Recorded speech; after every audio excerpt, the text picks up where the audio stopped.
సినీ నటుడు అల్లు అర్జున్ కు నాంపల్లి కోర్టు సమన్లు జారీ చేసింది. సోమవారం విచారణకు హాజరు కావాలని ఆదేశించింది. ఈ కేసులో అల్లు అర్జున్ చిక్కడపల్లి పోలీసులు A11 గా చేర్చారు. A1 నుంచి A10 వరకు నిందితులుగా సంధ్యా థియేటర్ యాజమాన్యం ఉంది. సంధ్యా థియేటర్ ఘటనలో ఇప్పటివరకు 19 మందికి సమన్లు జారీ అయ్యాయి. నిందితుల వ్యక్తిగత హాజరు తర్వాత కేసు విచారణ ప్రారంభం కానుంది. ఇప్పటికే 23 మందిని నిందితులుగా చేర్చి పోలీసులు ఛార్జిషీట్ దాఖలు చేశారు. 2024 December 4 Pushpa 2 cinema benefit show సందర్భంగా సంధ్యా థియేటర్ వద్ద తొక్కిసలాట జరిగింది. ఘటనలో రేవతి అనే మహిళ మృతి చెందగా ఆమె కుమారుడు శ్రీతేజ తీవ్రంగా గాయపడ్డాడు.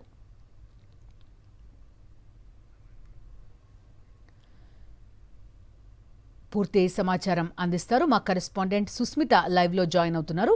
సుస్మిత, చెప్పండి. చూస్తున్నాం, నోటీసులు ఇవ్వడం కనిపిస్తోంది. హీరో అల్లు అర్జున్కి వ్యక్తిగతంగా హాజరు కావాలని చెప్పినట్టుగా కూడా తెలుస్తోంది. అంటే ఓన్లీ ఫర్ వన్ టైమా, లేదంటే ఏమన్నా పిటిషన్ దాఖలు చేస్తే వ్యక్తిగత హాజరు నుంచి మినహాయింపు ఇచ్చే అవకాశం అల్లు అర్జున్కు ఉంటుందా?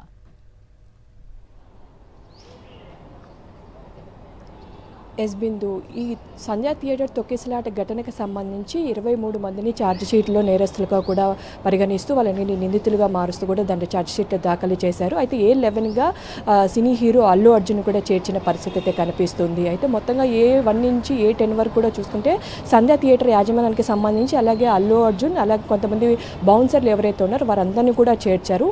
అయితే వీరందరినీ కూడా ఇప్పుడు వ్యక్తిగతంగా హాజరు కావాలంటే 23 మందిలో 19 మంది కూడా సమన్లు జారీ చేయడం జరిగింది. ప్రతి ఒక్కరు కూడా వ్యక్తిగతంగా హాజరు కావాలంటూ కూడా చెప్పారు. అలాగే సినీ హీరో అల్లు అర్జున్ కూడా సమన్లు పంపించినట్టుగా కూడా తెలుస్తుంది. సోమవారం వ్యక్తిగతంగా నాంపల్లి కోర్టులో హాజరు కావాలంటూ కూడా తెలిపారు.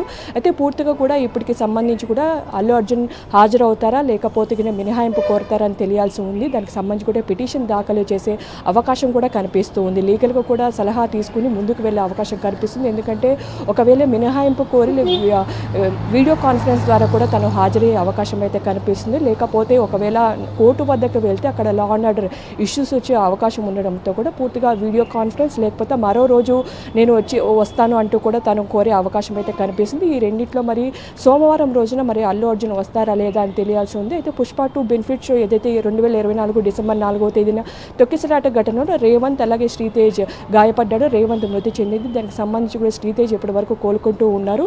వీళ్ళందరూ కూడా వ్యక్తిగతంగా హాజరైతే దీనికి సంబంధించి ఈ కేసుకు సంబంధించి కూడా ట్రయల్ ప్రారంభమయ్యే అవకాశం అయితే కనిపిస్తుంది. ఇప్పటివరకు పోలీసులు ఛార్జిషీట్ దాఖలు చేసి కోర్టులో సబ్మిట్ చేశారు. దీనికి సంబంధించి కేసు ముందుకు వెళ్లే అవకాశం అయితే కనిపిస్తుంది. వాళ్ళంతా కూడా వ్యక్తిగతంగా హాజరైతే మొత్తం 19 మందికి సమన్లు జారీ చేయడంతో వారందరూ కూడా వ్యక్తిగతంగా హాజరు కావాలంటూ కూడా నాంపల్లి కోర్టు వారికైతే సమన్లు అయితే జారీ చేయడం జరిగింది. బిందు.